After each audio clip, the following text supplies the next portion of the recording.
Ni saya guna GoPro pula. Tadi Insta360 Go 2. Dia cukup untuk 15 minit je. Okay.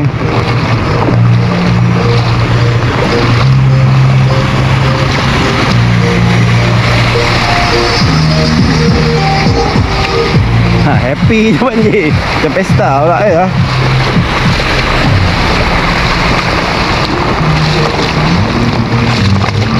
Air dia lajunya, ya Allah.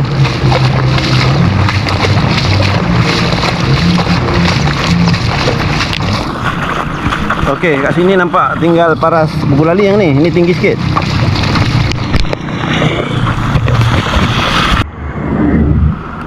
Tengok abang tu dah masuk longkang dah. Terkejut aku. Hati-hati macam ni ya. Kalau seorang-seorang tahu-tahu tak nampak, babe.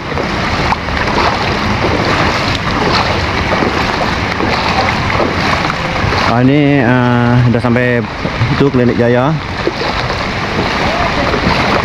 Sunyi, tak ada orang nampaknya.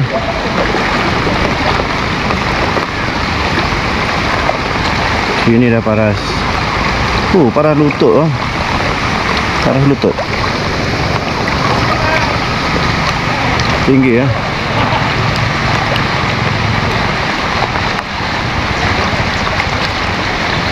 Tak ada orang di sini ha. Aku tahu ni jalan.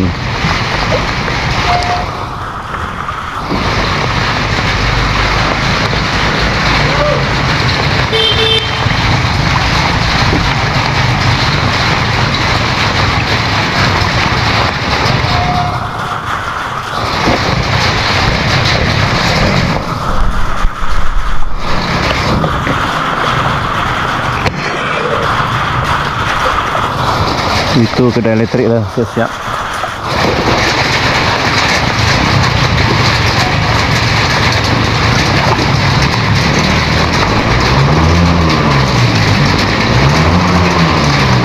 Jadi tak boleh laju lah, saya kena jalan kaki. Aiwan, bos aku ni, JNT tutup hari ni. Bisnes tak boleh jalan.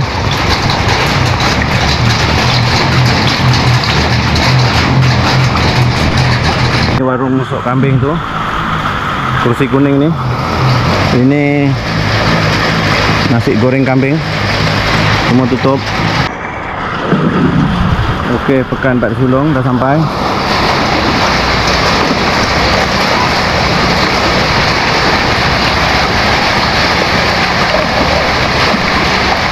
Banjir yang amat dahsyat kali ni.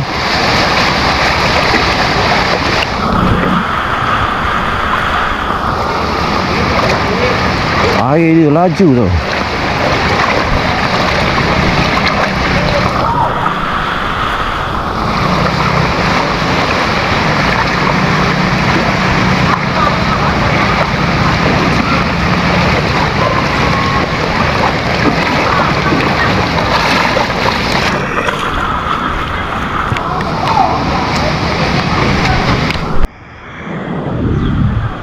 Okey, video semalam saya tunjukkan lokasi di sini dan hari ini telah menjadi sungai pula tempat ni. Keadaan banjir yang terkini 4 hari bulan Mac tahun 2023.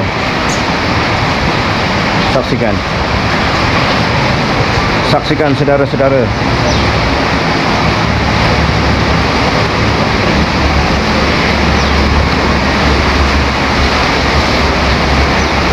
Dalam keadaan macam ni pun masih ada kereta-kereta yang berani untuk lalu jalan ini ya.